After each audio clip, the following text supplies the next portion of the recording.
Por pavarësisht, po mësot, pavarësisht që janë dalë të mikrofonin Zotit Haradinaj, argumentet nuk mund është me janë dalë. Dhe natyrisht që opozita duhet me shku me megafon në seanca, duke pas parasysh dhe duke pa tendencen që me autësenu të drejten e të folunit ku në kuvend të Kosovës. Interesante është Zoti Kurti duke synuar që t'janë dalë mikrofonin medjave, kushtimisht. Po dhe? Zonja Haxhiu t'janë dalë mikrofonin deputetëve të opozitës. Mirë. Po sot, për mu ke një sharet i mirë kjo deklarimi i Zotit Haradinaj, se opozita mundet me u bo opozit. Thjesht a do.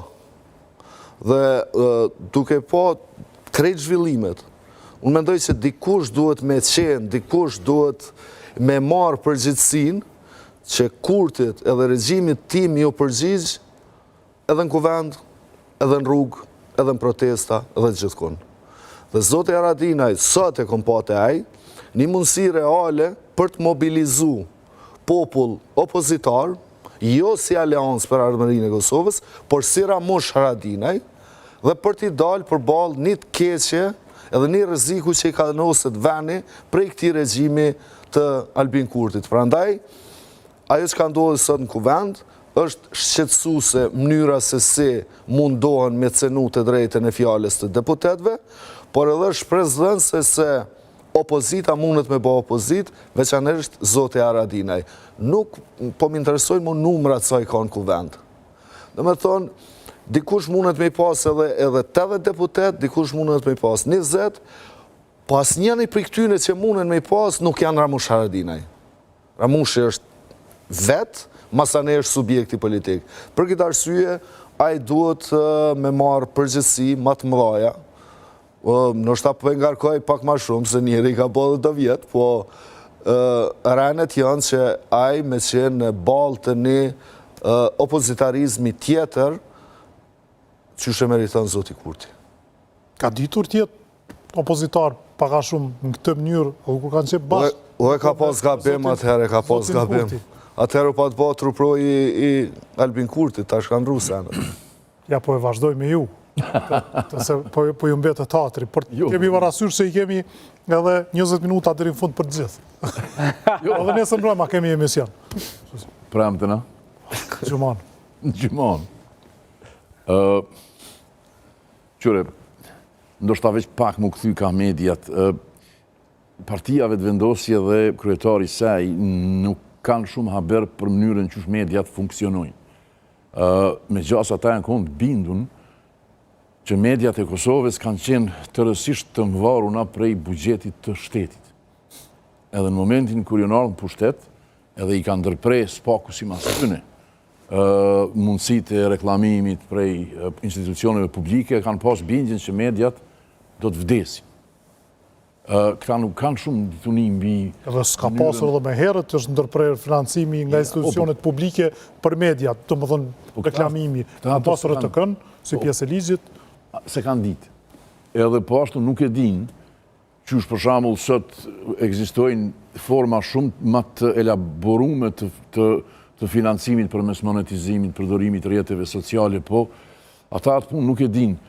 Për Zotin Kurti, e vetëm jam mënyrë që mediat mundën me funksionu edhe mu financu, është me qenë të pagume prej shtetit. Pra, kënë nuk si duket, nuk e kuptën në formë tjetër të funksionimit gazetaris përveç asaj që ka ekzistu dikur edhe ndoshta ajo e cila sot hala mirë mbohet brenda një, për shembull, institucionit çfarë është mediumi publik. RTK-ja, ai në një mënyrë... Më leja me ndërhy pak, po Zoti Kurti vetëvendosi qeveria edhe sot financon media tyne. Pra ndam para, çon para për fushate mediat që i konsiderojnë partner, krijojnë media prej zerës me paret e buxhetit të Kosovës, i dhon para, do me thonë, do krijesa mediatike, sa dhe Rama Baja, ai Vudi Gjim Shryti, s'ka problem, do me thonë, këta dhon para, madje ju dhon para mediam në gjuhën sërbe me vendim qeveritar, në vazhdimsi. Po këto armiqt janë ta tjerë që s'janë me ta.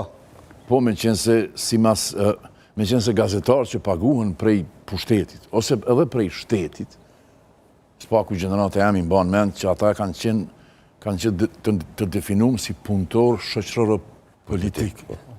Pra gazetari në atë kohë ka qenë punëtor shoqëror politik. Ajo kohë është shumë kohë për para. Po veç nëse si e punëtor shoqëror politik. Ky brez i gazetarëve sot se kujtojnë, as se kuptojnë. Unë në fakt, veç një ndërhyrje të vogël të ky shpjegimi. E din fuqinë e medias dhe i bën gjithë këtë luftë kundër mediave pikërisht për shkak se e din që fuqia e mediave në opinionin publik është me prezantu mos punën e tij. Dhe ai krejt sulmin ose edhe punën. Sepse unë mendoj që kur ti ka ardhur deri te pushteti pikërisht tu ku i shfrytzu mediat. E përmendet rastin e Prontës në protesta, ka qenë rasti i Prontës, ka qenë rasti i Telekomit, protestat të vetëvendosjes. Domethënë, ata me storje të gazetarëve i kanë ardhur deri te pushteti.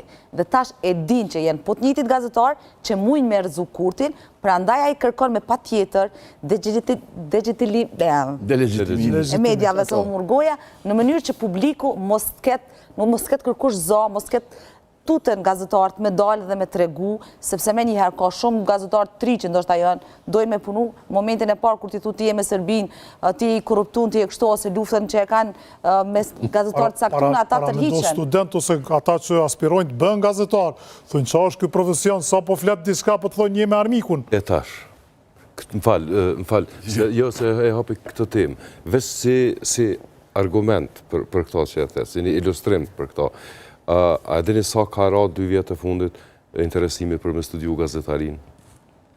Në masën më të madhe për qëtë arsye? Ma mi rahat, të thonë. Shoqëri e pa informuar. Ardiana e ka 5 studenta, e tjetër ka 5, gazetaria në UP ka minimum studentave kur s'ka qenë ma keq. Atë kthehemi pak te ajo që ndodhi edhe me ballafaqimin dhe ballafaqimet që kanë qenë më herët, zoti Pasarizi se shfryzuat ju për media. Pra, e pam se çfarë sjelljesh kemi parë ne opozitare në Kuvend Kosovës dhe çfarë sjelljesh po cënohen, lejohen të përdoren nga opozitarët sot.